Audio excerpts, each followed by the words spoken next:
Hello, my name is Alisa. Welcome to my channel. If you are new here, we upload a new video every week. We do it every Friday. Today, I would like to talk about modal verbs in English.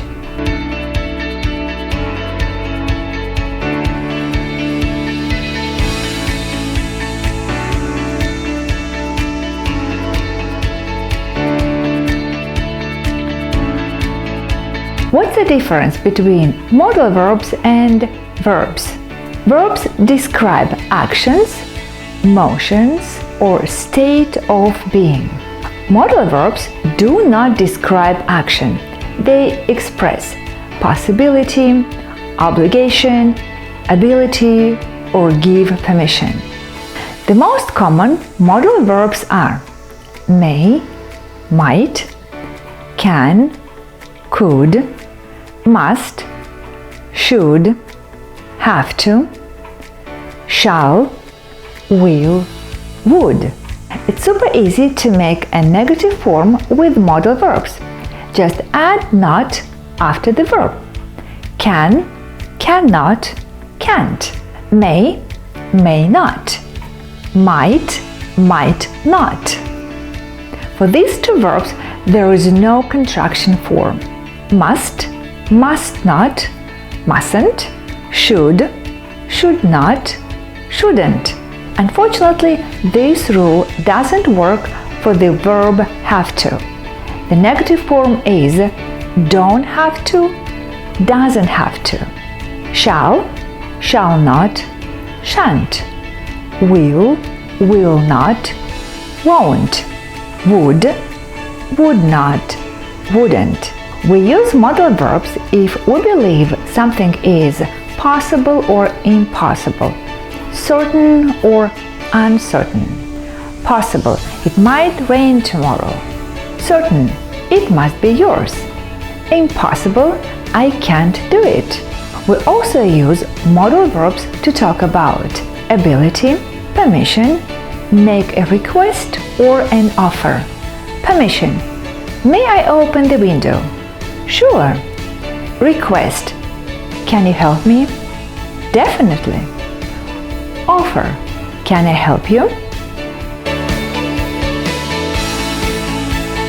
Let's take a simple sentence, use different modal verbs, and see how the meaning of the sentences changes. Can means ability, permission, or possibility. Alex can read. Alex could read. The difference in these two sentences is very simple. The verb can expresses ability and is used for the present tense, while could is the past tense of can. When Alex was 6, he could read.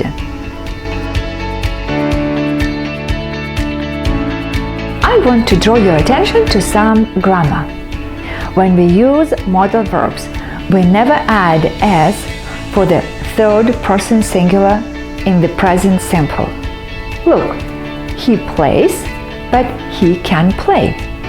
As you see, there is no s for can or play. And one more thing, we never use to before or after any modal verb.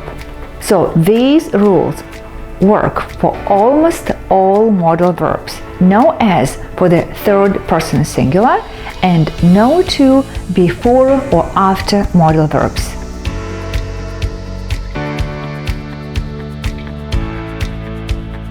May means permission, possibility, or probability. Alex may read. In this sentence, we express permission for Alex to read. Alex might read for you. In this sentence, we express a slight possibility that Alex will read for you. Maybe he is tired, maybe he has no time, so the possibility is very low. In American English, to use might is more common than to use may. But may sounds more formal, so you'd better use might. So may and might mostly have the same meaning. Must means obligation or certainty. The negative form must not expresses prohibition.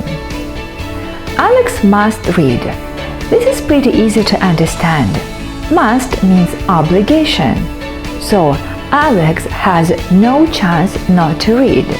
Maybe because it is his obligation or his duty.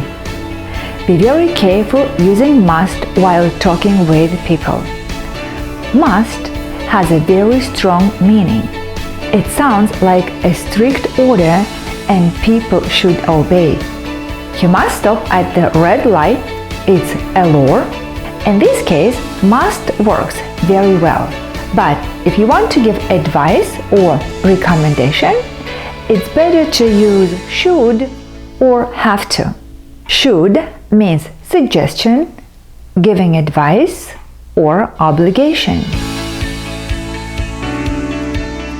Alex should read. Here we give Alex a recommendation or advice. So should is used to give request or advice. You should eat healthy food. You should drink a lot of water. This is my recommendation or advice. Have to means unwillingness to do something. Alex has to read. It means Alex doesn't want to read, but he will or he should. Maybe it's his homework or his job. So we use have to express if we do something even if we don't want to. We have to brush our teeth every day. We have to clean the house. Will expresses future tense, promise, or prediction.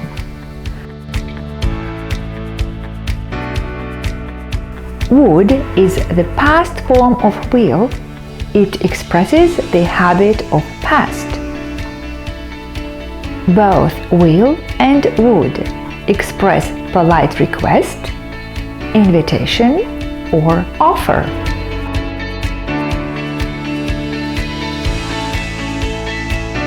Alex will read for you. Here we use will to talk about future, or it may also mean a promise. Promise, I will do it for you. I will help you.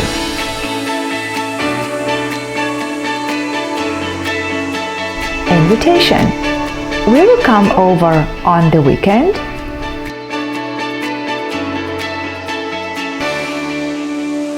Would is the past tense form of will, and it is used to talk about past. Even as a boy, Alex would read a lot. It means when Alex was a boy, he used to read a lot. It was his habit. We use would like or would like to for invitations. Would you like something to drink? We use would to express request. Would you carry this for me? Thank you for watching. If you like this video, would you please click the subscribe and like buttons. Bye!